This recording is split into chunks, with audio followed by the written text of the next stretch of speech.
The young woman from the countryside was scorned by the real estate agent. The next day, she bought a $20 million mansion. Before we begin, tell us in the comments which city you're watching from. And at the end, don't forget to rate this story from 0 to 10. Enjoy the story. Madison Hayes adjusted her simple cotton sundress as she stepped out of the yellow cab onto the bustling Manhattan sidewalk. The towering glass building before her gleamed in the July sunshine, intimidating yet exhilarating. At 28 years old, this was her first time in New York City, and everything, from the cacophony of honking horns to the hurried pedestrians brushing past her, felt like a scene from a movie she'd watched 100 times in her small Pennsylvania hometown. "You can do this," she whispered to herself, clutching her worn leather handbag closer to her side.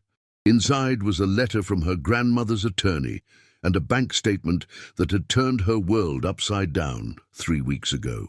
The security guard at the front desk of Prestige Properties barely glanced at her as she nervously explained she had an appointment with Blake Thompson. Madison couldn't blame him. With her minimal makeup, hair pulled back in a practical ponytail, and sensible flats, she looked nothing like the typical clientele of Manhattan's most exclusive real estate brokerage. 38th floor, the guard said, handing her a visitor's badge.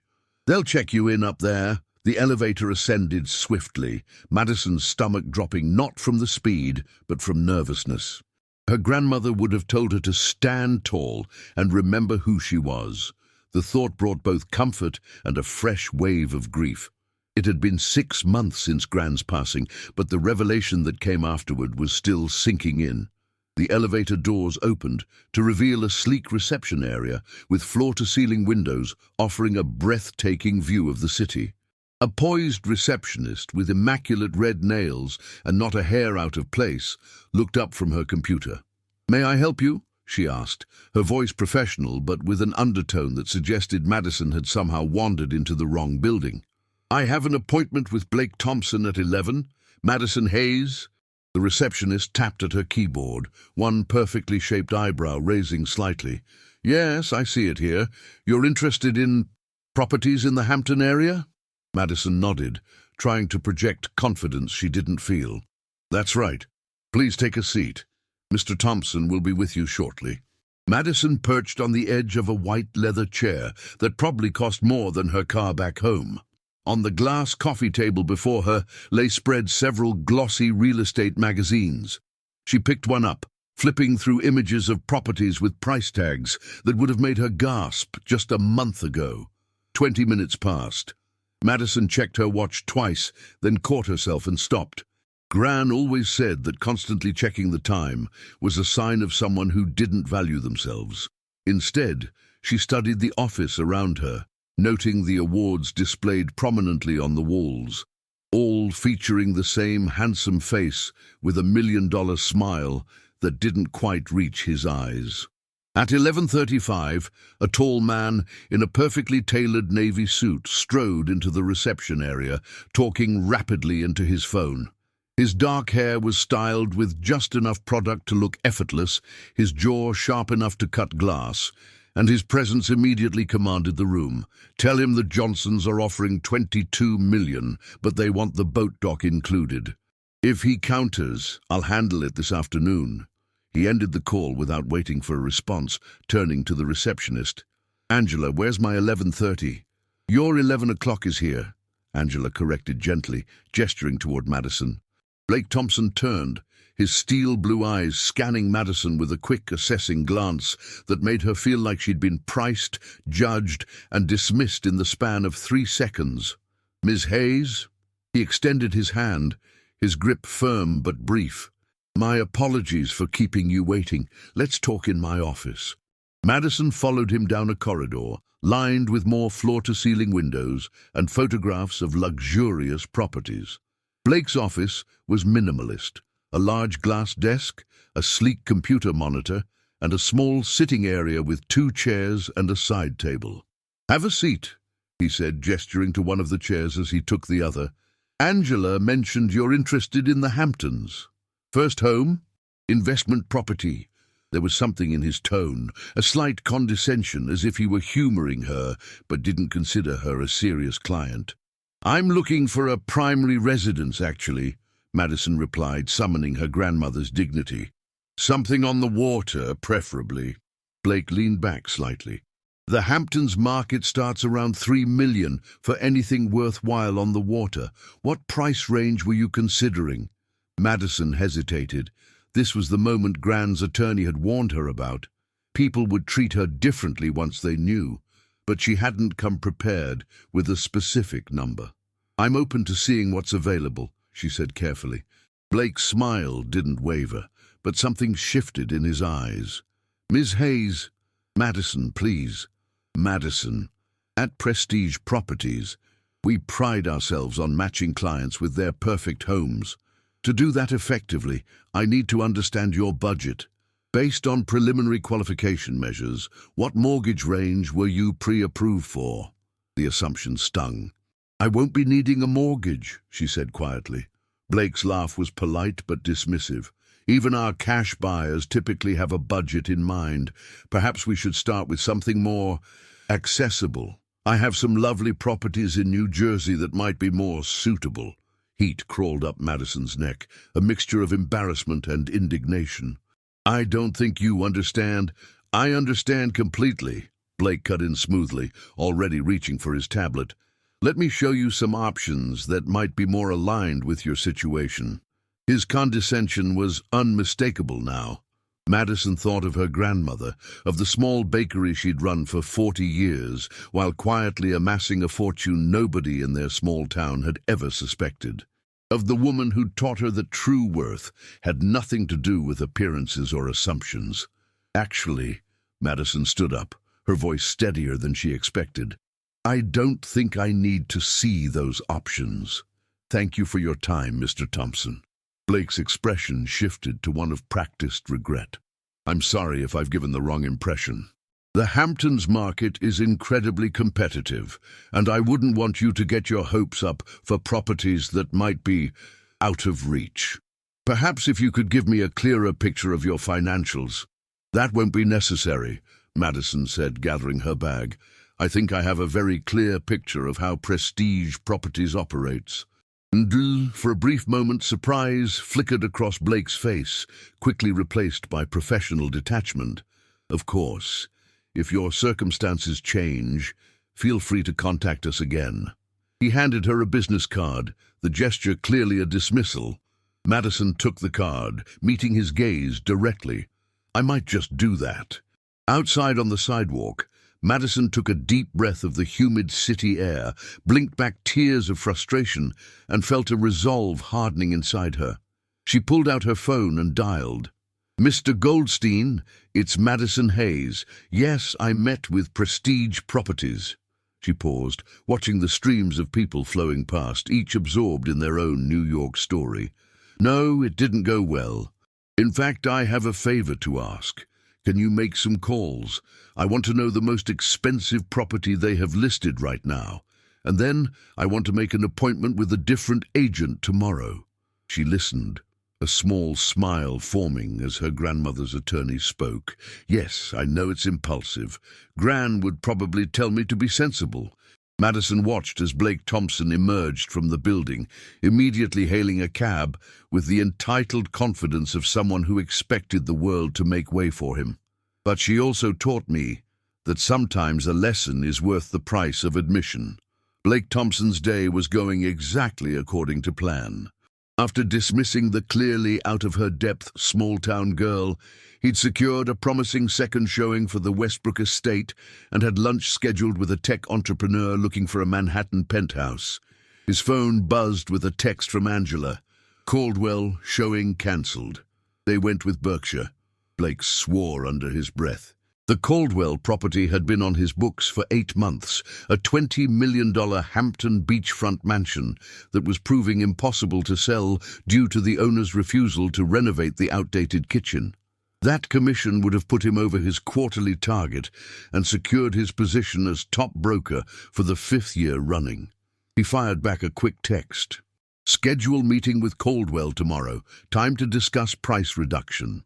The cab pulled up outside Del Posto, where Oliver Winthrop, his most reliable client and sometimes drinking buddy, was already waiting.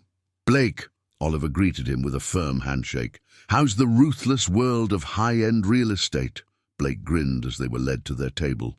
"Ruthless as ever. Just had to let down some small-town dreamer who thought she could afford the Hamptons. Probably saw too many episodes of Selling Sunset or whatever they're watching these days." Oliver raised an eyebrow as he unfolded his napkin. "Brutal as ever, Thompson. What was her budget? 2 million? 3? She wouldn't even say."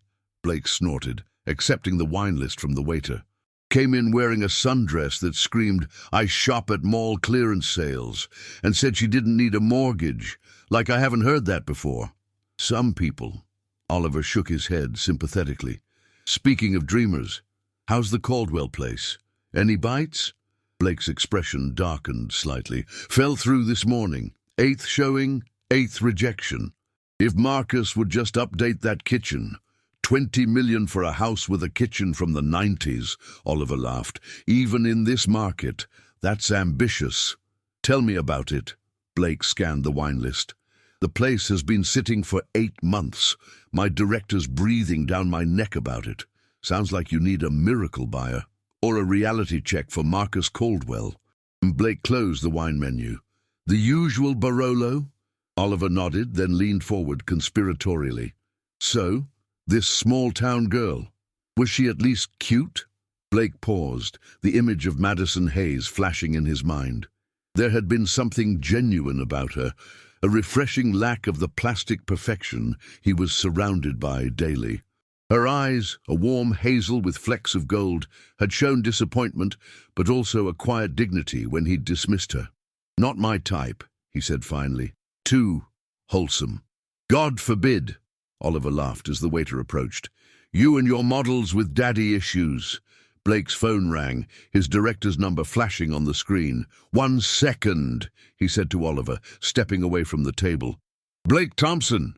"Blake." Richard Harmon's voice was tense. "Something interesting just happened. Amanda Palmer got a call from some high-powered attorney representing a client who wants to see the Caldwell property tomorrow." Blake frowned.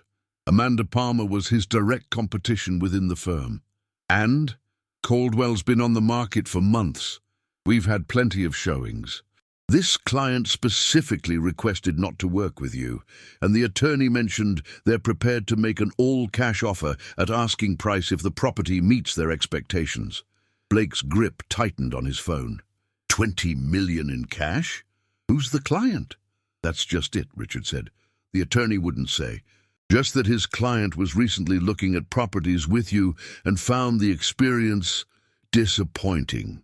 A cold feeling settled in Blake's stomach as he remembered Madison Hayes walking out of his office with her head held high. No, it couldn't be. "Richard, I might know who it is. Let me handle the showing." "No can do, Blake. Client specifically asked for Amanda. But I want you there too.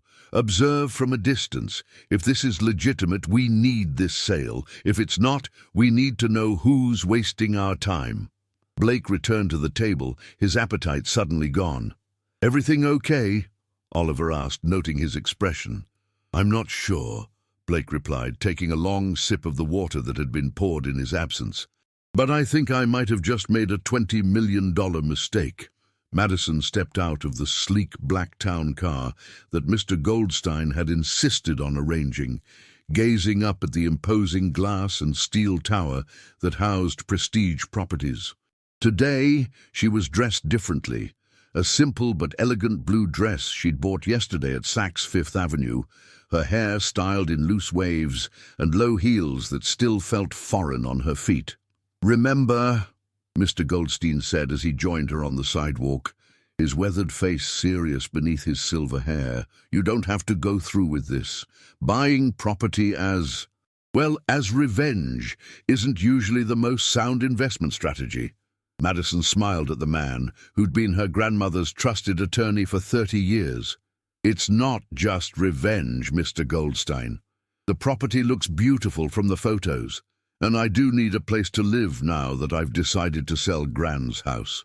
A $20 million place to live, he reminded her gently, when there are perfectly nice homes for a fraction of the price. Consider it an investment in my self-respect, Madison replied, squaring her shoulders. Besides, Gran always said real estate in the right location never loses value. The receptionist, Angela, Madison remembered, did a slight double-take when they approached the desk, recognition flickering briefly in her eyes. "We have an appointment with Amanda Palmer at 10, Mr. Goldstein said smoothly, regarding the Caldwell property. Angela's fingers hovered over her keyboard. "And your names?" "I'm Harold Goldstein, representing my client, Ms. Hayes." At the mention of Madison's name, Angela's eyes widened slightly. She recovered quickly, tapping at her computer. "Of course, Ms. Palmer will be with you momentarily." They were shown to the same waiting area where Madison had sat the previous day. This time, however, they were approached within minutes by a tall woman with a confident stride and a warm smile. "Mr. Goldstein, Ms. Hayes," she extended her hand to each of them. "Amanda Palmer, thank you for coming in today.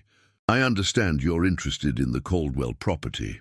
"Yes," Madison replied, meeting the woman's gaze steadily. "I understand it's on the market for $20 million. If Amanda was surprised by Madison's direct approach, she didn't show it. "That's correct. It's a spectacular oceanfront property with 6 bedrooms, 8 bathrooms, and over 8,000 square feet of living space on 3 acres of prime Hampton beachfront. I'd like to see it today, if possible." Amanda nodded. "I've arranged for us to view it at noon. We can take my car, or if you prefer—" "That won't be necessary," Mr. Goldstein interjected. "We have a car waiting." As Amanda gathered her materials, Madison caught sight of a familiar figure down the hallway, partially hidden behind a column, but unmistakably watching them. Blake Thompson's expression was a mixture of disbelief and something else, curiosity, perhaps, or regret. Madison turned away, refusing to acknowledge him. Today wasn't about him, she reminded herself. It was about honoring Gran's legacy by refusing to be underestimated or dismissed. The drive to the Hamptons took just under 2 hours, during which Amanda detailed the property's features and history.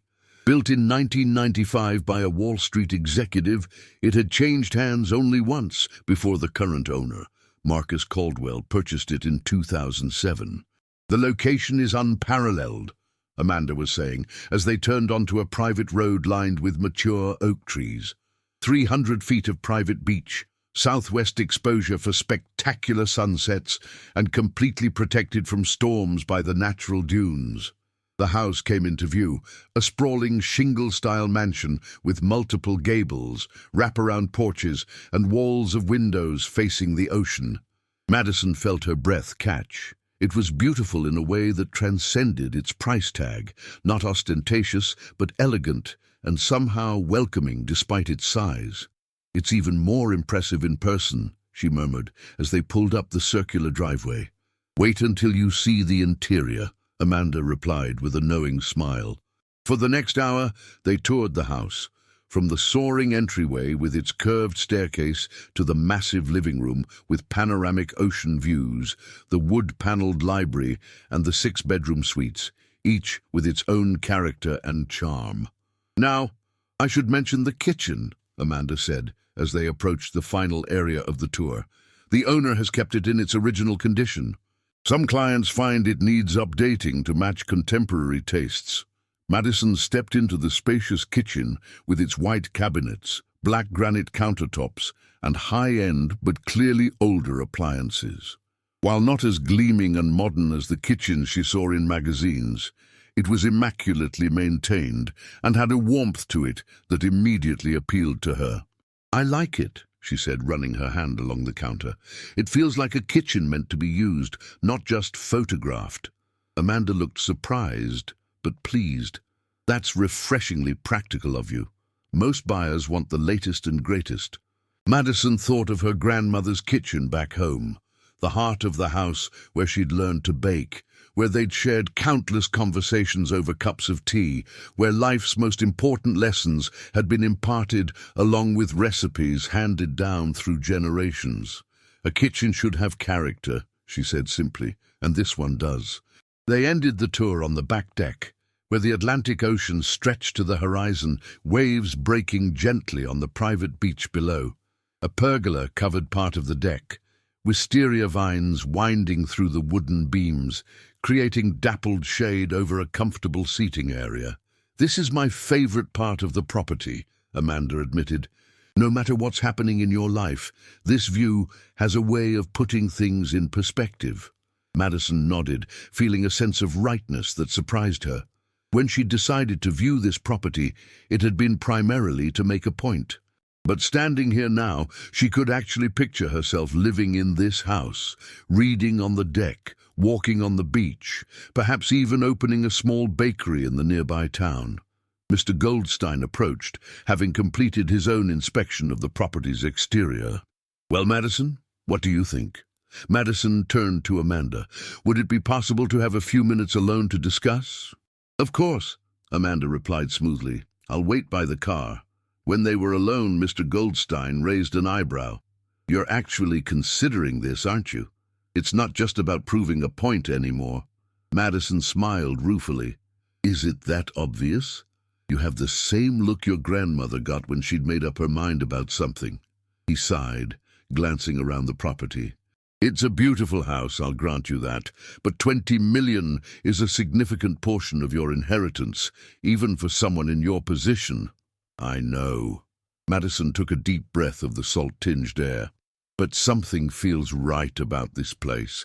And Gran always said to trust my instincts." Mr. Goldstein studied her for a long moment, then nodded. "If you're certain, then let's make an offer."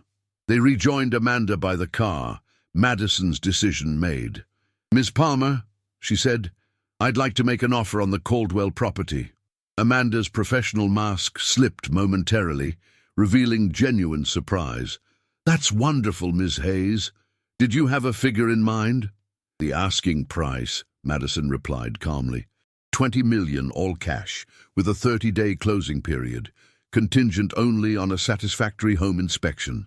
Even Mr. Goldstein looked startled at the lack of negotiation, but Madison held firm. This wasn't about getting a deal, it was about making a statement. "That's very straightforward," Amanda said, recovering quickly. "I'll present your offer to Mr. Caldwell immediately when we return to the city." As they drove back to Manhattan, Madison gazed out the window, her thoughts on Blake Thompson's face, when he would inevitably learn that the small-town girl he'd dismissed had just purchased the $20 million property he'd failed to sell for 8 months. She wasn't normally vindictive. Gran had raised her better than that, but she couldn't deny the satisfaction she felt at the thought of his reaction. Yet beneath that satisfaction was a surprising twinge of something else, something that felt oddly like anticipation. Would he apologize? Would he try to backpedal? Or would he simply avoid her entirely? For reasons she couldn't quite articulate, Madison found herself curiously eager to find out. Blake paced the length of his office, checking his phone every few minutes. Amanda had left with Madison Hayes and her attorney over 4 hours ago. The Caldwell property was a 2-hour drive each way, so they should be back by now, unless Hayes was making an offer. The thought twisted in his stomach uncomfortably. It wasn't possible. People didn't walk in off the street with $20 million in cash to spend on real estate. Especially not unassuming women from small towns who looked like they baked cookies for school fundraisers. His phone rang. Richard Harmon. "Tell me," Blake answered without preamble. "She made an offer," Richard said, an undercurrent of astonishment in his voice. "Full asking price, all cash, 30-day close, minimal contingencies." Blake sank into his chair. "That's impossible. I just got off the phone with Marcus Caldwell. He's accepting the offer. The contract is being drawn up as we speak." "Who the hell is she?" Blake demanded. "Some trust fund kid? Lottery winner?" "Her attorney is Harold Goldstein." The name registered immediately. Goldstein was legendary in certain circles, the discreet, old-school attorney who represented some of the oldest fortunes in the country. Hayes, Blake repeated the name, trying to place it. I've never heard of a Hayes family with that kind of money. Whatever her story is, she's about to become our newest Hampton neighbor, Richard replied, and Amanda Palmer is about to collect a very nice commission. The unspoken rebuke hung in the air between them. Richard, this conversation isn't over, Blake, his director cut in. We'll discuss your judgment call tomorrow. 9 a.m., my office. The line went dead, leaving Blake staring at his phone in disbelief. This couldn't be happening. Not to him.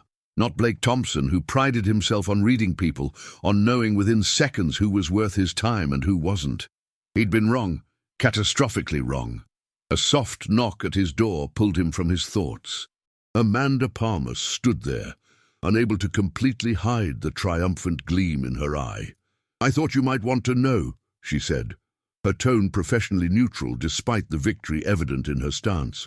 Ms. Hayes's offer on the Caldwell property has been accepted. Blake forced himself to nod. So I heard. Congratulations. Thank you. She lingered in the doorway. She's quite remarkable, actually. Didn't even blink at the outdated kitchen that's been the deal-breaker for every other buyer. Just lucky, I guess, Blake replied tightly. Amanda smiled. Maybe, or maybe she just knows what she wants. She turned to leave, then paused. Oh, and she asked me to give you this. She placed an envelope on his desk and departed, leaving Blake staring at the cream-colored rectangle, bearing his name in elegant handwriting. After a moment's hesitation, he opened it. Inside was his own business card, the one he'd handed to Madison Hayes yesterday with such dismissive condescension. On the back, in the same elegant script, were written 5 words. My circumstances have indeed changed. Blake leaned back in his chair, a startled laugh escaping him despite everything. Touché, Madison Hayes. Touché. As he slipped the card into his jacket pocket, Blake found himself wondering what other surprises the small-town millionaire might have in store, and why, despite the professional embarrassment, he felt strangely eager to find out. Blake Thompson's morning was off to a disastrous start. Richard Harmon's office felt unusually cold as Blake sat across from his director, watching him review the Madison Hayes file. $20 million, Blake. The largest all-cash deal this quarter, and you sent her to Amanda. I made a judgment call based on appearances, Richard interrupted sharply. A cardinal sin in our business, Blake stiffened. With all due respect, she gave me no indication. She said she didn't need a mortgage. That was your indication. Richard closed the file. Hayes inherited from her grandmother, Eleanor Hayes. The name hit Blake like a bucket of ice water. The cookie empire, Eleanor Hayes? The same. Built a small bakery into a $100 million nationwide business, then sold it 5 years ago. Lived modestly, invested brilliantly. Her granddaughter inherited everything. Blake rubbed his temples. Eleanor Hayes cookies had been a staple in American households for decades. The woman was a business legend who'd somehow maintained complete privacy. I want you to make this right, Richard said. The closing is in 30 days. Between now and then, I expect you to personally ensure everything goes smoothly for Ms. Hayes. You want me to be her, what, concierge? Richard's smile was cold. Consider it professional development. Madison was enjoying a quiet breakfast at her hotel when her phone rang. Mr. Goldstein. The seller accepted your offer, he announced, and Prestige Properties has assigned someone to handle all the closing details. Amanda? No, Blake Thompson. Madison nearly choked on her coffee. Excuse me? Apparently, it's their policy for their most valuable clients. The amusement in Mr. Goldstein's voice was unmistakable. That's unexpected. Indeed. He's requesting a meeting this afternoon to discuss the closing process. Madison considered declining, but found herself curiously eager to see Blake squirm. Tell him 4 o'clock at the Lowell Hotel Lounge. Blake arrived 15 minutes early, impeccably dressed but noticeably tense. Madison watched him scan the elegant hotel lounge before spotting her in a quiet corner. "Miss Hayes," he greeted her with practiced professionalism. "Thank you for meeting with me." "Mr. Thompson," she replied coolly. "I must admit, I was surprised to hear you'd be handling my closing." A muscle twitched in his jaw. "I wanted to personally ensure that everything proceeds smoothly with your purchase." "How thoughtful, especially considering you didn't think I could afford a New Jersey condo just 2 days ago." Blake met her gaze directly. "I made an incorrect assumption. It was unprofessional, and I apologize." The sincerity in his voice surprised her. Madison had expected arrogance or false contrition, not this straightforward acknowledgement. "Apology accepted," she said after a moment. "Though I'm curious, would you be apologizing if I hadn't bought a $20 million property?" "Probably not," he admitted unexpectedly. "I'd likely never have seen you again." His honesty was disarming. Madison found herself studying him more carefully. The slight shadows under his eyes, the tension in his shoulders. Clearly, the past 48 hours hadn't been easy for him either. "At least you're truthful," she conceded. "I'm trying to be. I misjudged you, Ms. Hayes. I won't make that mistake again." Their eyes met across the table, an unexpected current passing between them. For a fleeting moment, Madison glimpsed something beneath the polished exterior, a complexity she hadn't anticipated. "Please, call me Madison," she offered, surprising herself. "Blake," he returned with the first genuine smile she'd seen from him. As they reviewed the closing documents, Madison found herself wondering what other surprises lay beneath Blake Thompson's perfectly tailored facade, and why she suddenly cared to find out. Over the next 3 weeks, Madison's life transformed at dizzying speed. Between finalizing the house purchase, planning her move, and handling the sale of her grandmother's home in Pennsylvania, she barely had time to think. Blake proved unexpectedly helpful, connecting her with contractors, security specialists, and local services in the Hamptons. Their interactions remained professional, but gradually warmed, shifting from formal emails to casual texts and calls that sometimes strayed beyond real estate matters. After one particularly long day of meetings, Blake suggested dinner at a small Italian restaurant. "To celebrate your impending home ownership," he explained, though both sensed there was more to it. Over pasta and wine, conversation flowed with surprising ease. Madison shared stories of growing up in her grandmother's bakery, while Blake revealed his own humble beginnings in a Chicago suburb and his complex relationship with the wealth he now navigated daily. "Sometimes I hate who I've become in this business," he admitted after his second glass of wine. "The way I treated you that first day, that's not who I was raised to be." "Who were you raised to be?" Madison asked softly. Blake's smile turned wistful. "Someone my mother could be proud of." "And is she?" "She died before I made it in New York. Cancer." He twirled pasta on his fork, not meeting her eyes. "Sometimes I wonder what she'd think of me now." Madison reached across the table, briefly touching his hand. "I think she'd be proud of someone who can admit when he's wrong." Their eyes met, and something shifted between them. Something neither had anticipated when Madison first walked into Prestige Properties. As they parted that evening, Blake hesitated before saying, "The Hampton social scene can be intense. There's a charity gala next weekend. Maybe I could show you around, introduce you to your new neighbors." Madison smiled. "I'd like that." Walking to her hotel, Madison reflected on the strange turn of events. She'd come to New York seeking revenge for a dismissive slight and found herself instead drawn to the very man who'd dismissed her. Life, as Gran always said, had a peculiar sense of humor. In his apartment overlooking Central Park, Blake Thompson stared at Madison's contact in his phone, wondering when exactly the small-town millionaire had gone from his biggest professional embarrassment to the most intriguing woman he'd met in years, and what he was going to do about it. Madison adjusted her emerald green gown in the mirror of her hotel suite, a flutter of nervousness in her stomach. Tonight's charity gala, would be her first foray into Hampton society, a world as foreign to her as Manhattan had been just weeks ago.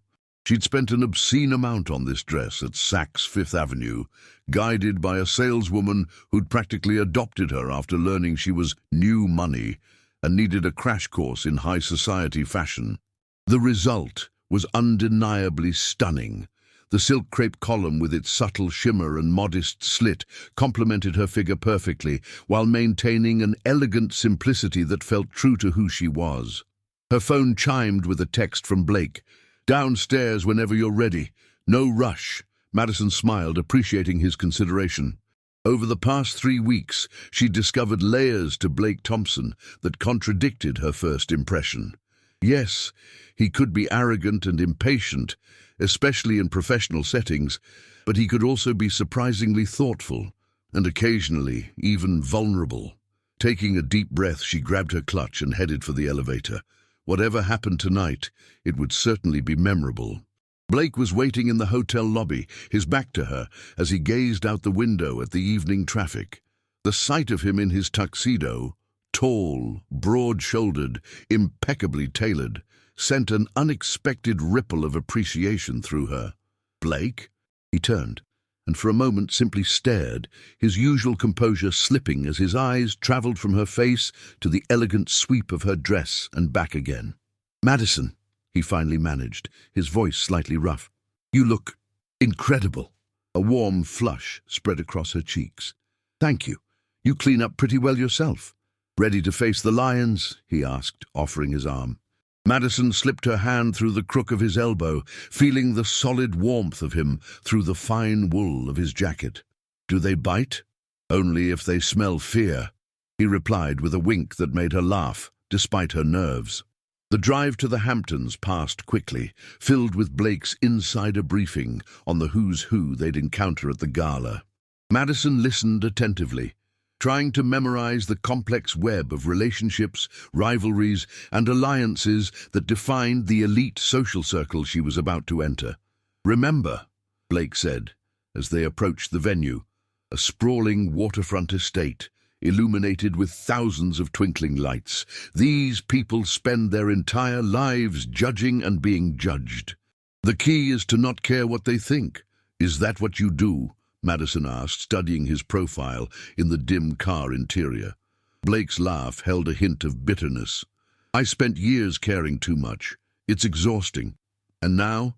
He turned to look at her, something unreadable in his eyes. "Now I'm remembering what actually matters." Before she could respond, they arrived at the estate. The car door opened to a scene of almost absurd opulence. Women in designer gowns dripping with jewels, men in bespoke tuxedos, champagne flowing freely as string quartet music drifted through the air. "Just breathe," Blake murmured, his hand warm against the small of her back as they ascended the grand staircase. "And remember, you just bought a $20 million house. You belong here as much as anyone." The ballroom was a masterpiece of old-world glamour merged with modern luxury. Crystal chandeliers hung from soaring ceilings, while floor-to-ceiling windows offered breathtaking views of the moonlit ocean.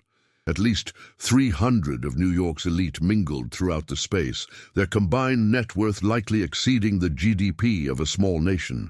Blake Thompson, a striking woman in her 50s, approached, air-kissing Blake's cheeks before turning curious eyes to Madison. "And who is your lovely companion?" "Vivian," Blake smiled warmly. "May I introduce Madison Hayes? Madison just purchased the Caldwell estate. Madison, this is Vivian Winthrop, our hostess, and the chairwoman of tonight's charity." The Caldwell estate. Vivian's perfectly sculpted eyebrows rose as she reassessed Madison with newfound interest. "How marvelous. We've been wondering who would finally take that beautiful property. Marcus was so particular about finding the right buyer." Madison smiled, channeling her grandmother's quiet confidence. "It's a special place. I fell in love with it immediately." "And what brings you to the Hamptons, Ms. Hayes?" Vivian inquired, her tone friendly but assessing.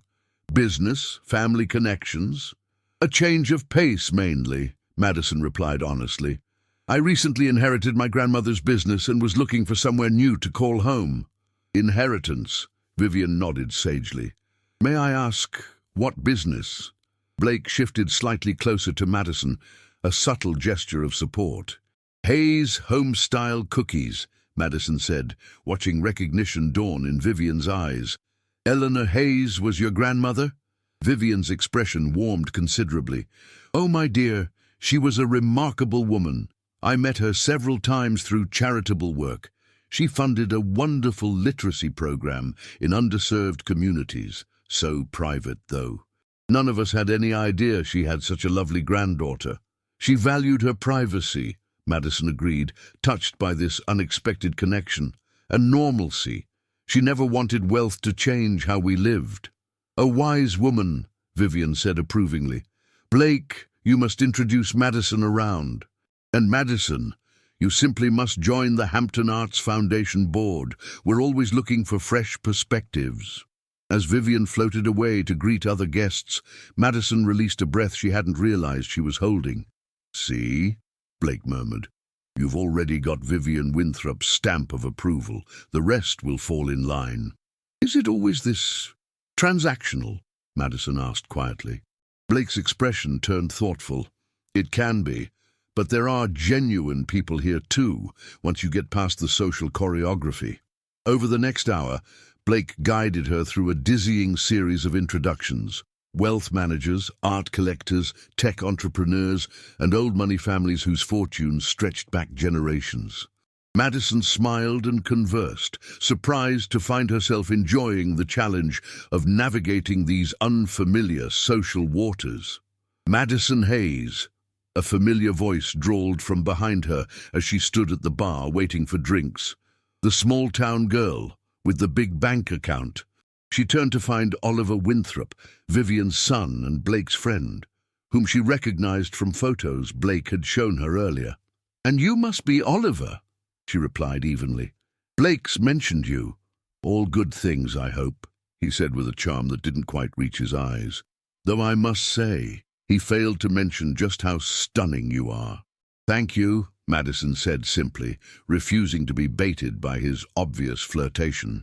"So tell me," Oliver continued, leaning against the bar with casual entitlement, "what's a nice girl from, where was it, Pennsylvania, doing with 20 million to spend on real estate, lottery win, secret tech startup?" The condescension in his tone reminded her uncomfortably of how Blake had initially treated her. "Family business," she replied coolly. "Perhaps you've heard of Hayes Homestyle Cookies?" Oliver's eyes widened slightly. "The cookie empire. That was your family?" "My grandmother's creation, yes." "Fascinating," Oliver said, reassessing her with new interest. "You know, Blake was quite embarrassed about your first meeting, told me all about how he misjudged you." "Did he?" Madison asked, surprised that Blake had discussed her with Oliver. "Oh, yes. It's rare to see Blake Thompson admit he was wrong. You must have made quite an impression." Oliver's smile turned sly, "though I suspect it wasn't just your bank account that caught his attention." Before Madison could respond, Blake returned with their drinks, his expression tightening when he saw Oliver. "Winthrop," he greeted his friend with a wariness that intrigued Madison. "I see you've met Madison." "Indeed I have," Oliver replied smoothly. "Just getting acquainted with your client." Something passed between the two men, an undercurrent of tension that suggested a history Madison wasn't privy to. "Madison," Blake said, not taking his eyes off Oliver, "would you like to step outside for some air? The view from the terrace is spectacular." "I'd like that," she replied, sensing his desire to extract her from Oliver's company. As Blake guided her away, Oliver called after them, "Don't forget, Blake, sailing tomorrow, you promised." On the terrace, the cool ocean breeze was a welcome respite from the crowded ballroom. Madison sipped her champagne, studying Blake's profile as he gazed out at the moonlit water. "You and Oliver seem complicated," she observed. Blake's laugh held little humor. "That's one way to put it. We've known each other since college. He's brilliant when he wants to be, charming when it serves him, and completely self-absorbed always. Then why remain friends?" "Habit, mostly," Blake admitted. And in this world, it's useful to have allies, even complicated ones. Madison nodded, understanding more about Blake's world with each passing moment. Is everyone here playing some kind of angle? Not everyone, Blake said, turning to face her, but enough that it pays to be cautious. And what's your angle with me, Blake? The question slipped out before she could reconsider it. His eyes met hers, startlingly sincere in the moonlight. Initially, damage control, professional embarrassment. But now, he paused, seeming to search for the right words. Now I find myself looking forward to your texts, thinking about things I want to tell you, wondering what you'd think about. He gestured vaguely at the opulent party behind them. All of this. The admission hung between them, unexpectedly vulnerable. And what do you think I think? Madison asked softly. I think you see through it, Blake replied. The pretense, the posturing. I think you value different things, and I find that refreshing. Madison studied him, this complex man who had dismissed her so easily, yet now looked at her with something approaching admiration. You're not what I expected, Blake Thompson. His smile was rueful. Neither are you, Madison Hayes. For a moment, they stood in companionable silence, the distant sound of the gala washing over them like the waves on the shore below. We should probably go back in, Blake said eventually. People will talk if we disappear for too long. Let them, Madison replied with a boldness that surprised her. I'm still learning to care less about what people think. Blake's laugh was genuine this time. Taché, he offered his arm once more. Shall we face the lions again? As they re-entered the ballroom, Madison caught Oliver watching them with calculated interest. Nearby, Vivian Winthrop whispered something to a companion, both women glancing in their direction. I think we've become the topic of conversation, Madison murmured. Welcome to the Hamptons, Blake replied dryly, where other people's business is the favorite local sport. The remainder of the evening passed in a blur of conversations, introductions, and subtle social maneuvering. By midnight, Madison's cheeks ached from smiling, and her feet protested the unaccustomed height of her heels. Ready to call it a night? Blake asked, noticing her fatigue. Beyond ready, she admitted gratefully. They said their goodbyes, Vivian extracting a promise from Madison to attend a luncheon the following week, several others offering welcomes to the neighborhood with varying degrees of sincerity. In the quiet sanctuary of the car, heading back to the city, Madison slipped off her heels with a sigh of relief. So, Blake asked, loosening his bow tie, was it as terrifying as you expected? Different, she replied thoughtfully. There's a performance aspect to it all that we didn't have back home. In Millersville, what you saw was what you got. And here? Here it's like everyone's playing chess while pretending they're just having a friendly conversation. Blake laughed. That's the most accurate description of Hampton society I've ever heard. Madison turned to look at him, curious. Do you enjoy it? This world? He considered the question with surprising seriousness. Parts of it, the connections, the opportunities, the beautiful surroundings, but the constant judgment, the keeping up appearances. He shook his head. That gets exhausting. Yet you've clearly mastered the game. I've learned to play it, he corrected. There's a difference. They lapsed into comfortable silence, the lights of the city growing brighter as they approached Manhattan. Blake, Madison said suddenly, when you mentioned Oliver and sailing tomorrow. Ah, Blake grimaced. Annual tradition. Oliver's father keeps a racing yacht. A group of us take it out the first weekend of summer every year. Sounds nice, Madison replied, trying to picture Blake relaxed and casual on a sailboat rather than in his perfectly tailored suits. It's actually... Blake hesitated. It can be fun. Good food, good wine, decent company if you ignore Oliver at his worst. He glanced at her, an uncharacteristic uncertainty in his expression. You could join us if you wanted. Get to know some of your new neighbors in a less formal setting. The invitation surprised her. Wouldn't I be intruding? Not at all, Blake assured her. Vivian would be thrilled. She's always trying to balance out the gender ratio on these excursions. And, he paused, I'd enjoy having you there.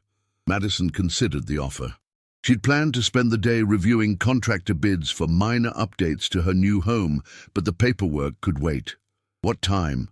Blake's smile was warm with genuine pleasure. I'll pick you up at 9.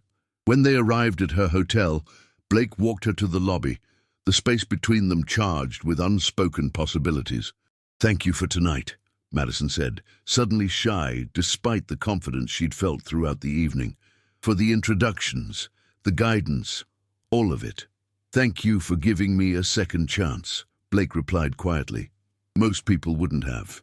Most people don't buy $20 million houses out of spite, she quipped, trying to lighten the moment. Blake laughed, shaking his head. There's that too. His expression grew more serious as he added, though I'm starting to think it was the best $20 million you could have spent. Oh? Why's that? Because otherwise, he said softly, I might never have gotten to know you. The sincerity in his voice caught her off guard, sending a warm flutter through her chest. For a brief, electric moment, Madison thought he might kiss her. Instead, Blake stepped back, ever the professional despite the personal turn their relationship had taken. 9 o'clock tomorrow, he reminded her. Casual clothes, something you wouldn't mind getting splashed in. I'll be ready, she promised. As she watched him walk back to the waiting car, Madison found herself wondering how she'd gone from seeking revenge against Blake Thompson to looking forward to spending more time with him in the span of less than a month. Life, as her grandmother always said, had a peculiar sense of humor, and right now it seemed to be having quite the laugh at Madison's expense. Oliver Winthrop swirled the remnants of his whiskey as he lounged in the library of his parents' Hampton estate, long after most of the gala guests had departed. So, his father said, entering the room and pouring himself a nightcap, what do you make of Thompson's new friend, the Hayes girl? Oliver considered the question. Interesting, not his usual type. Too genuine.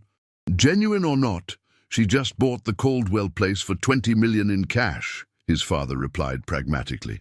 Eleanor Hayes' granddaughter. Who would have thought the old cookie lady was worth that much? Considerably more than that, if my sources are correct, Oliver mused.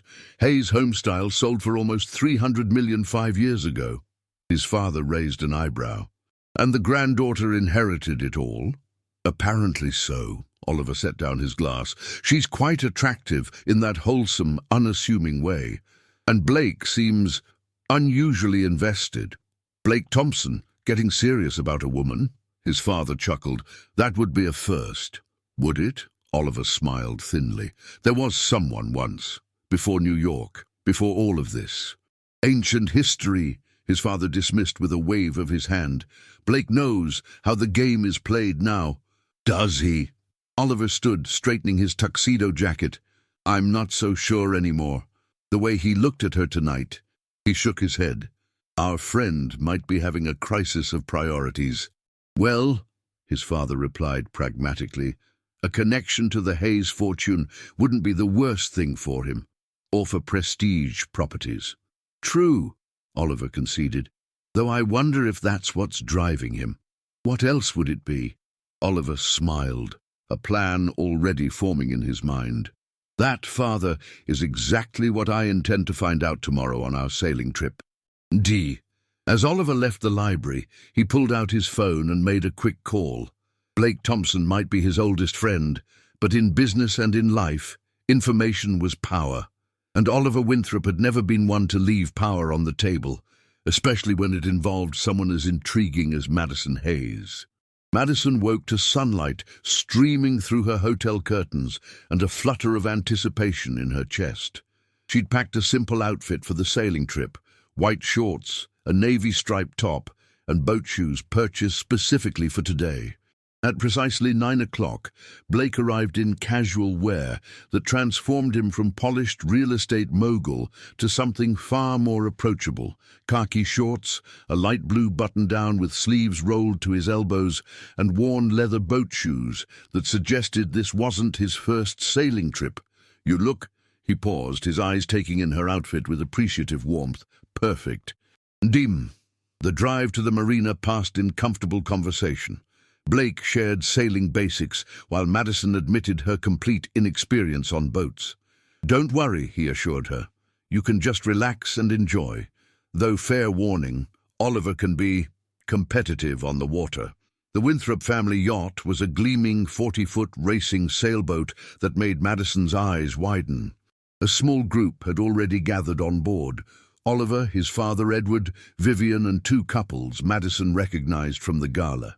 "Madison!" Vivian called warmly. "How delightful that Blake convinced you to join us." Oliver's welcome was equally enthusiastic, but carried an undercurrent Madison couldn't quite identify. "The cookie heiress graces our humble vessel," he said, kissing her cheek. "Blake must be smitten to share our sacred sailing tradition." Blake tensed beside her. "Oliver!" "Just teasing, old friend." Oliver cut him off smoothly. "Madison, champagne?" The day began pleasantly enough. Mimosas flowed freely as they motored out of the harbor, the conversation light and amusing. Madison found herself genuinely enjoying the company of Vivian and the others as they raised the sails and caught the wind. Blake stayed close, occasionally explaining sailing maneuvers or whispering context about inside jokes.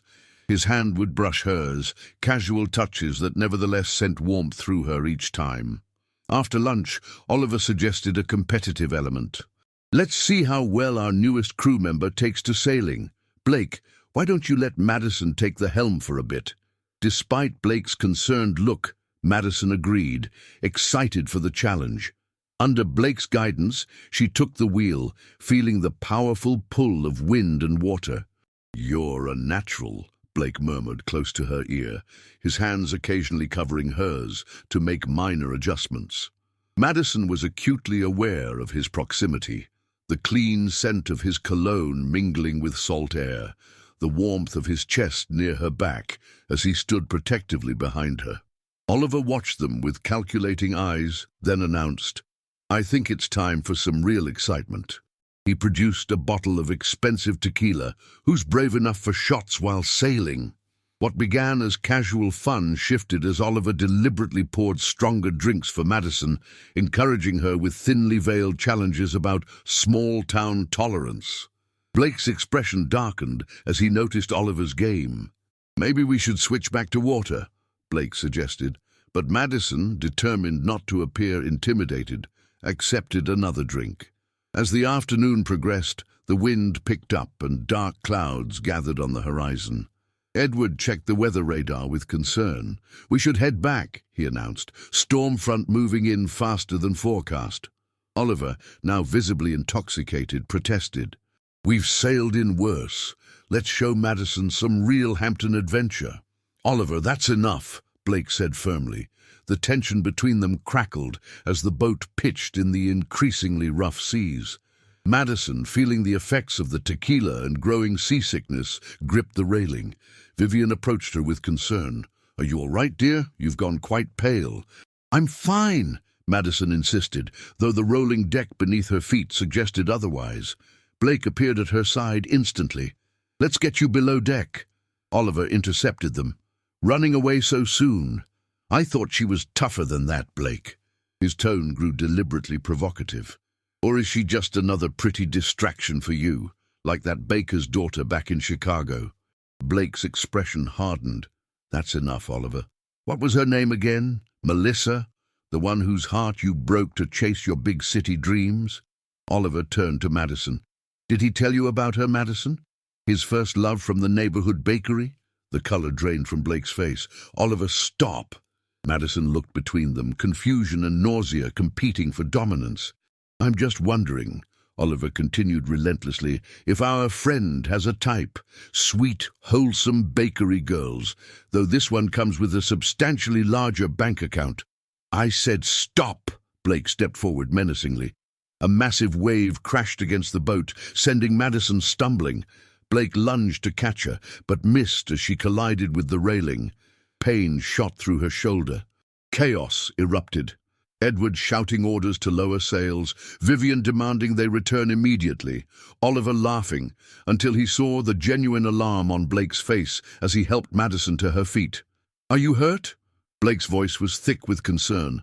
"Just bruised," she managed, though tears of pain and humiliation pricked her eyes.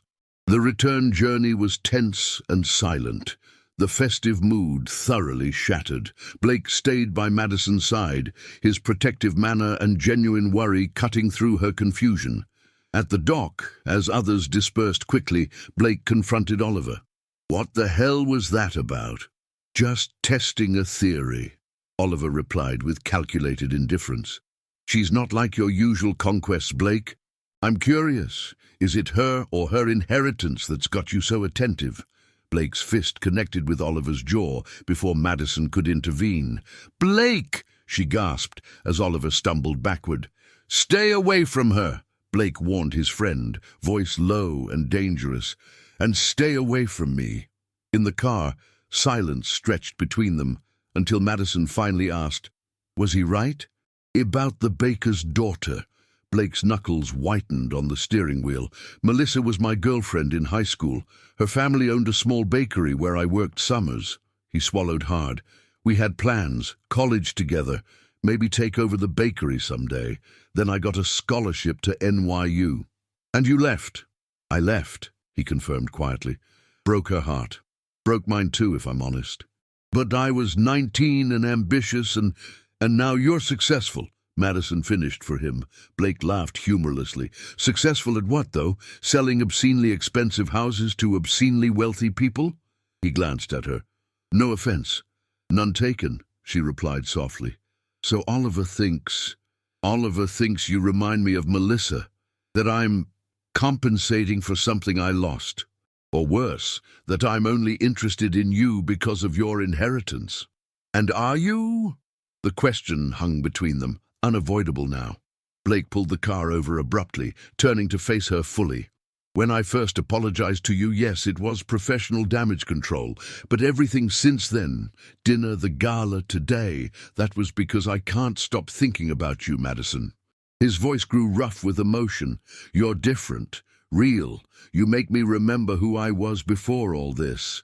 Madison studied his face, the earnest intensity in his eyes, the vulnerability he'd never shown until now. "I believe you," she said finally, surprised to realize it was true. Relief washed over his features. "I'm sorry about today. Oliver was way out of line." "Why is he so intent on causing trouble between us?" Blake sighed. "Oliver doesn't like things he can't control, and he can't control how I feel about you." The admission hung in the air between them, charged with possibility. "And how do you feel about me, Blake Thompson?" Madison asked softly. Instead of answering with words, Blake leaned across the console. His hand gently cradled her face, giving her every opportunity to pull away. When she didn't, he closed the distance between them. The kiss was tentative at first, a question rather than a demand. Madison answered by leaning into him, her fingers finding the soft fabric of his shirt as the kiss deepened. When they finally parted, both slightly breathless, Blake's smile held a boyish quality she'd never seen before. "Does that answer your question?" he asked. Madison laughed softly. "I think I might need further clarification." His second kiss was more confident, a promise rather than a question. As they drove back to the city, hands intertwined on the console between them, Madison wondered what her grandmother would think of this unexpected turn of events. The man who had dismissed her was now looking at her like she was the most valuable property he'd ever encountered, and for once it had nothing to do with her price tag. Meanwhile, in the Hamptons, Oliver Winthrop nursed his bruised jaw and damaged pride, already planning how to use what he'd learned about Madison Hayes and Blake's obvious feelings for her to his advantage. The week before Madison's closing flew by in a whirlwind of paperwork, contractor meetings, and stolen moments with Blake. Their relationship blossomed with surprising ease. Dinners at tucked-away restaurants, walks through Central Park, and late-night phone calls that stretched until dawn. "Hard to believe I'm closing on a $20 million house tomorrow," Madison mused one evening as they shared dessert at a small Italian bistro. All because you were rude to me. Blake winced dramatically. Will I ever live that down? Never, she teased, stealing a bite of his tiramisu. It's too good a story. Their laughter faded into comfortable silence before Blake spoke again, more seriously. Have you given any thought to what you'll do after you move in? Career-wise, I mean. Madison nodded. I've been thinking about opening a bakery, actually. A small one, like Gran's original shop before it expanded. In the Hamptons? Blake couldn't hide his surprise. Why not? The area could use a good bakery with reasonable prices. Not everything has to be gold-plated to have value. Blake's expression softened. You really are something else, Madison Hayes. The morning of the closing, Madison arrived at Prestige Properties feeling strangely calm. Mr. Goldstein sat beside her as Blake and his team walked them through the final documents. Congratulations, Miss Hayes, Richard Harmon said as she signed the last page. You're now officially a Hampton homeowner. Blake handed her the keys, his fingers lingering against hers. How does it feel? Surreal, she admitted.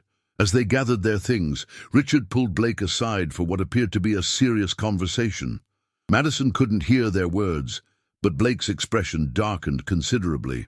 Everything okay? She asked when he rejoined her. Fine, Blake replied, though his smile seemed forced. Just work stuff. Mr. Goldstein excused himself for another appointment, leaving Madison and Blake alone in the conference room. So, she said, I guess your obligation to me is officially complete. Blake stepped closer, taking her hand.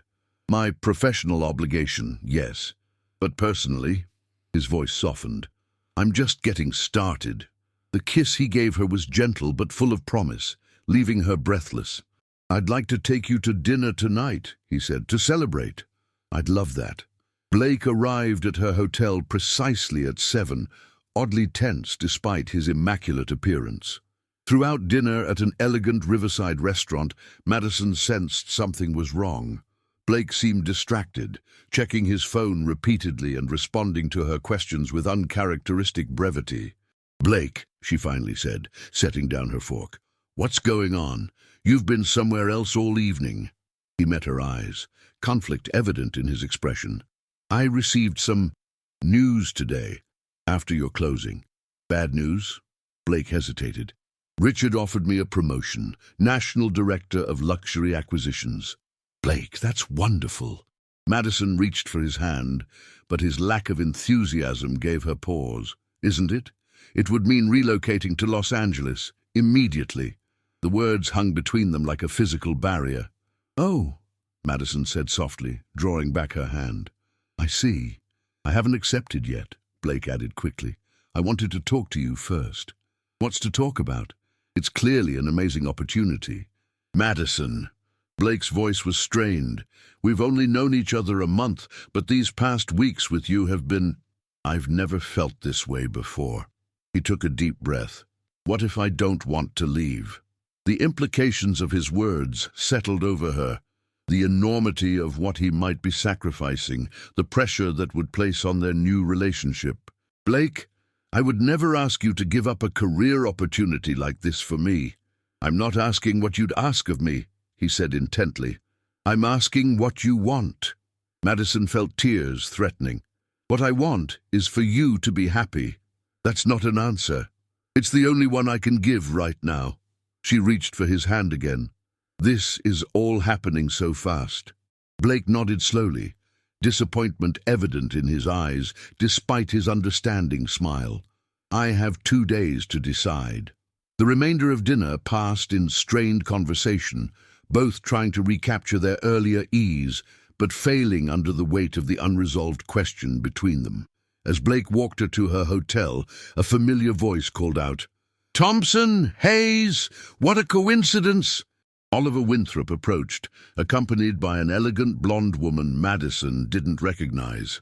Oliver, Blake acknowledged stiffly, his posture instantly defensive. Heard about your big promotion offer, Oliver said, his smile not reaching his eyes. Los Angeles, wasn't it? Quite the opportunity. Blake's jaw tightened. News travels fast. It always does. Oliver turned to Madison. Has he told you about the strings attached, the client list he's supposed to bring with him, all those wealthy Hampton connections? Oliver, Blake warned. Including new ones, Oliver continued, glancing meaningfully at Madison. Richard was quite specific about expectations, wasn't he? Madison looked between them, confusion turning to dawning comprehension. What is he talking about, Blake? Blake's expression was pained. It's not what it sounds like. No, Oliver pressed. Richard didn't specifically mention leveraging your relationship with Ms. Hayes to bring her considerable fortune into Prestige's West Coast portfolio. The accusation hung in the air like poison. That's enough, Blake snapped, but the damage was done. Madison stepped back, memories of their first meeting rushing back with painful clarity. Was that the plan all along? Get close to the cookie heiress so you could manage her money? Of course not, Blake insisted, reaching for her. Madison, please. She evaded his touch. When were you going to mention this expectation? It doesn't matter what Richard wants, Blake said desperately. That's not why I'm with you. Isn't it? Oliver interjected smoothly. Your sudden interest did coincide perfectly with discovering her net worth. Madison turned to Blake, her voice steady, despite her breaking heart. Is that true? Blake's hesitation was answer enough. I need to go, she whispered, backing away. Madison, wait! She turned and hurried into the hotel, ignoring his calls behind her. In her suite, she finally let the tears fall, wondering how she could have been so naive. Her phone rang repeatedly, Blake calling, then texting. Please let me explain. It's not what you think.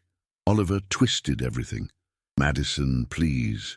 She silenced her phone, staring at the Hampton house keys on the table, the tangible result of a petty revenge that had somehow led to her heart being broken by the very man who dismissed her a month ago. Life's sense of humor, it seemed, had a particularly cruel streak. Blake stood outside the hotel long after Madison had disappeared inside, ignoring Oliver's satisfied smirk. You always did have a weakness for bakery girls, Oliver remarked, though this one's worth considerably more. Blake's voice was dangerously quiet. Why are you doing this? Because you've forgotten who you are, Blake, the ambitious kid from Chicago who would do anything to succeed. Oliver's expression hardened. You're throwing away the opportunity of a lifetime for what? Some small-town romance? You don't understand what she means to me. I understand that she made you weak, Oliver countered.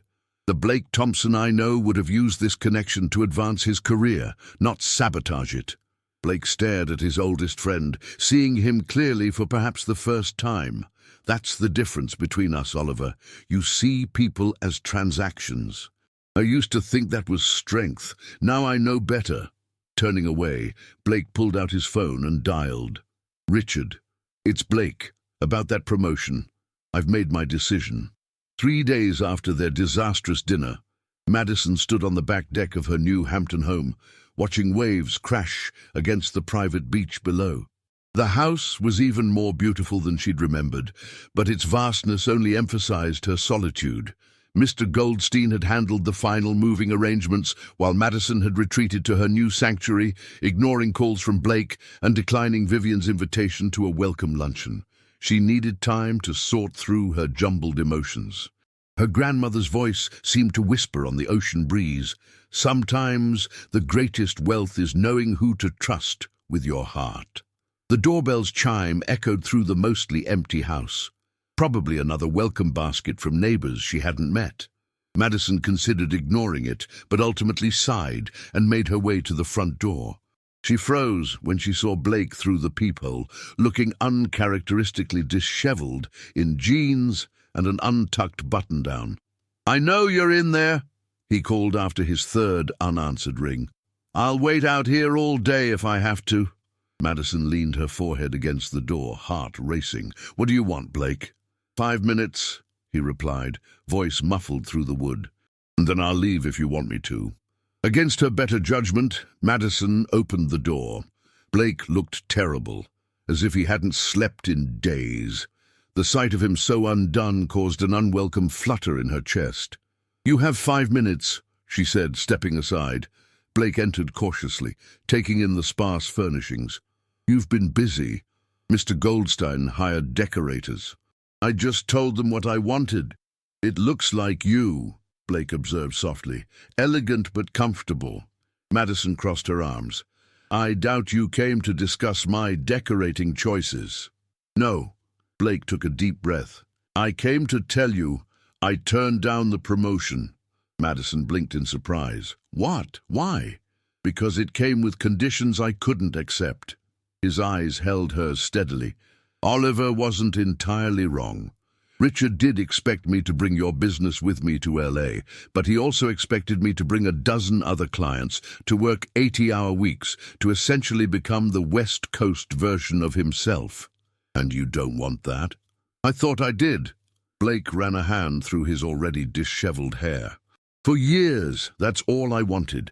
The next promotion, the bigger commission, the corner office, success at any cost." What changed? His smile was tinged with sadness. "I met a woman who bought a $20 million house to teach me a lesson. A woman who values authenticity over appearances, who wants to open a reasonably priced bakery in the Hamptons because she thinks people deserve quality, regardless of their wealth." His voice softened. "A woman who made me remember who I was, before I started measuring my worth by my commission rate." Madison's carefully constructed defenses began to crumble. "Blake, I'm not finished," he said gently. "I have another announcement. I've resigned from Prestige Properties." "You what?" Madison stared at him in disbelief. "Because of me?" "Because of me," Blake corrected. "Because I don't like who I became there. The man who dismissed you that first day. I don't want to be him anymore." "What will you do instead?" Madison asked, her anger giving way to concern. Blake's expression lightened. "I'm starting my own boutique agency, focusing on helping people find homes they love, not just investments that appreciate, reasonable commissions, ethical practices." He hesitated. "I've already secured modest backing from investors who believe in the concept." "That sounds wonderful," Madison admitted. "There's more." Blake stepped closer, though still maintaining a respectful distance. "Oliver's father is selling their Hampton property. Seems Oliver made some unwise investments. They're downsizing." Madison couldn't help a small, vindictive smile. Karma works in mysterious ways. Indeed, Blake's eyes never left hers. "Madison, I know I hurt you. I know trust is earned, not given. But I'm asking for the chance to earn yours back."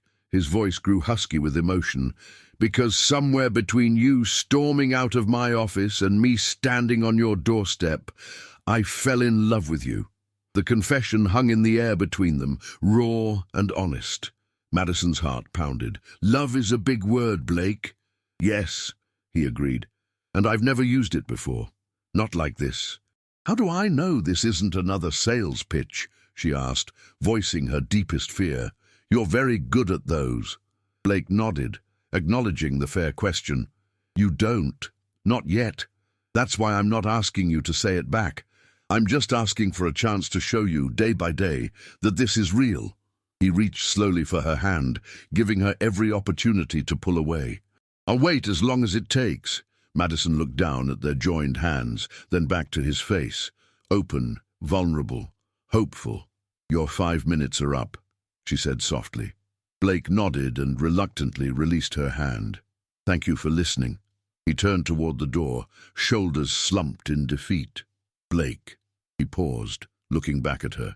"I'm thinking of hosting a housewarming next weekend," Madison said, surprising herself with the words. "Nothing fancy, just a few neighbors, some simple food."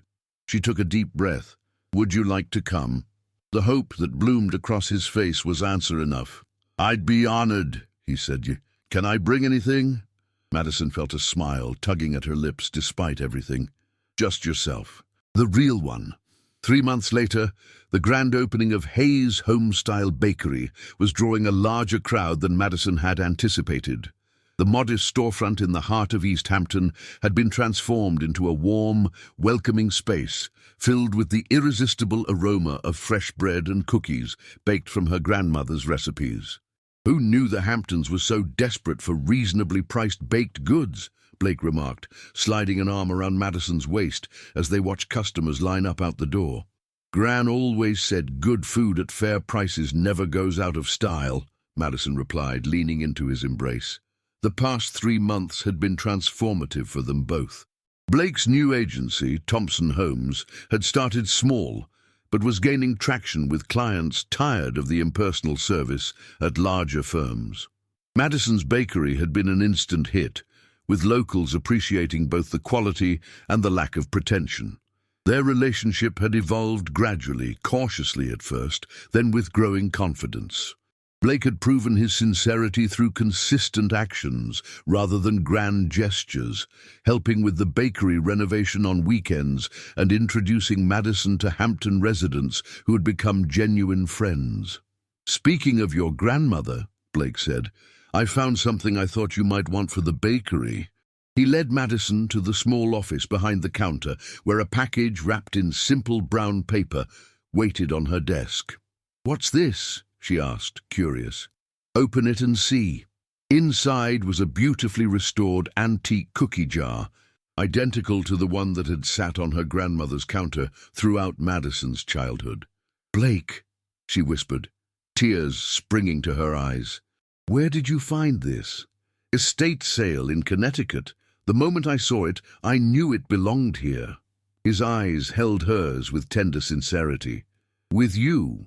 Madison placed the cookie jar carefully on the desk and turned to him, heart full. "I love you, Blake Thompson." It wasn't the first time she'd said the words, but they still brought that look of wonder to his face, as if he couldn't quite believe his good fortune. "I love you too, Madison Hayes," he replied, drawing her into his arms. "More than any house or commission or corner office." As they kissed in the small bakery office, the sounds of the bustling shop a pleasant backdrop, Madison thought about the strange path that had led them here, from dismissal to revenge to something neither of them had expected to find.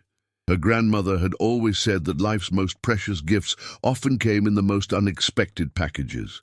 Looking at Blake now, this complex, evolving man who had chosen love over ambition, authenticity over appearances, Madison knew that Gran, as always, had been right.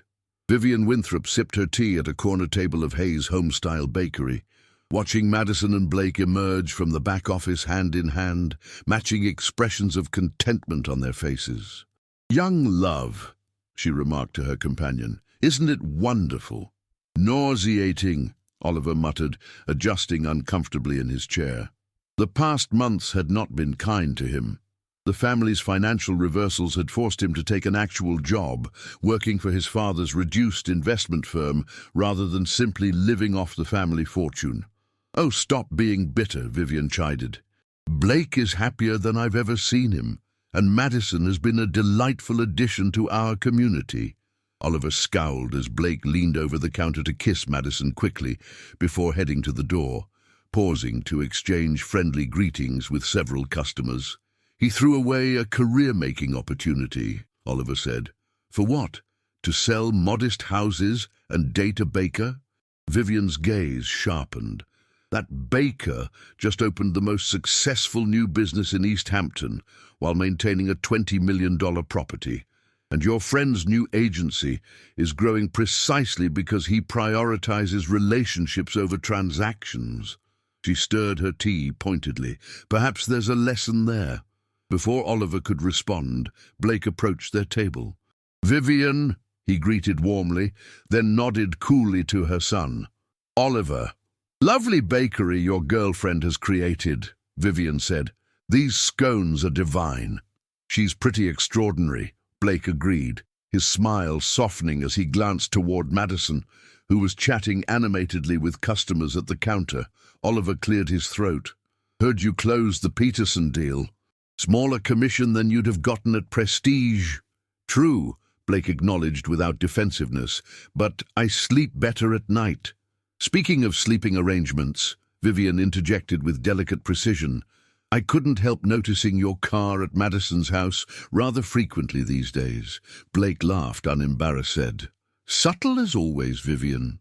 A mother can hope for happy announcements, she replied innocently. You two make a lovely couple. We're taking things one day at a time, Blake said, though his expression grew thoughtful. But yes, we're very happy.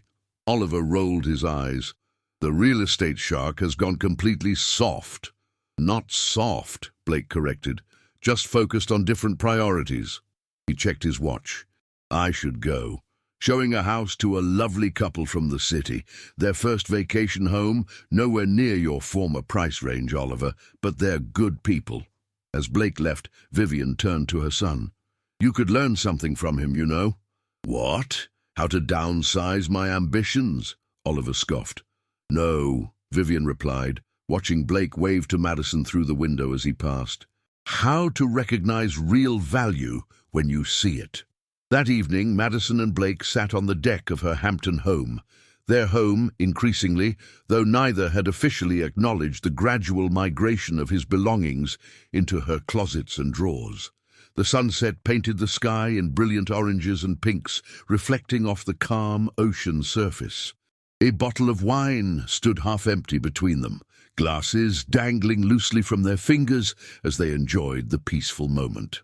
I had an interesting conversation with a client today, Blake said, breaking the comfortable silence. They're looking for a business property in town. Apparently there's demand for a cooking school focused on traditional baking techniques. Madison raised an eyebrow. Is that so?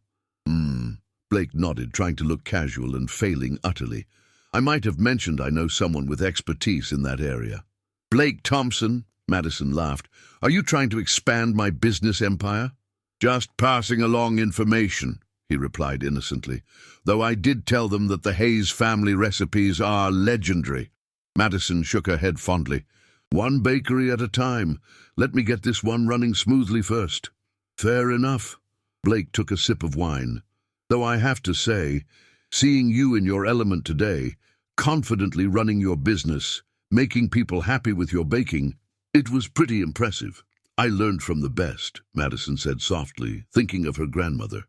Gran always said true success wasn't measured in dollars, but in the lives you touched.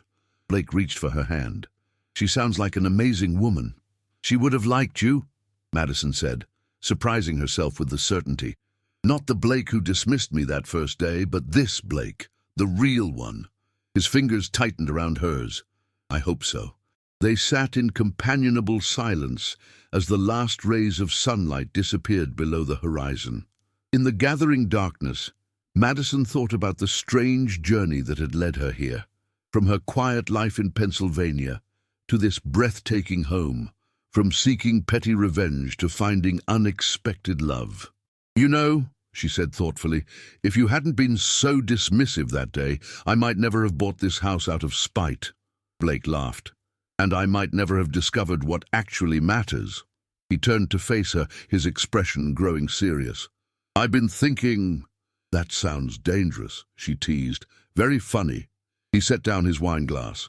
I've been thinking about what your grandmother said, about success being measured by the lives you touch, and about how my life is immeasurably better with you in it.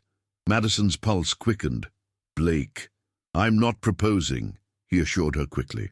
Not yet. I know we're still finding our rhythm, still building trust. His eyes held hers in the fading light. But I want you to know that's where I'm heading, if that's something you might want too, someday. Madison set down her own glass and moved to sit on the arm of his chair, her fingers gently combing through his hair. I might want that too, she admitted softly. Someday. Blake pulled her into his lap, his arms encircling her waist, as he looked up at her with undisguised adoration. No rush.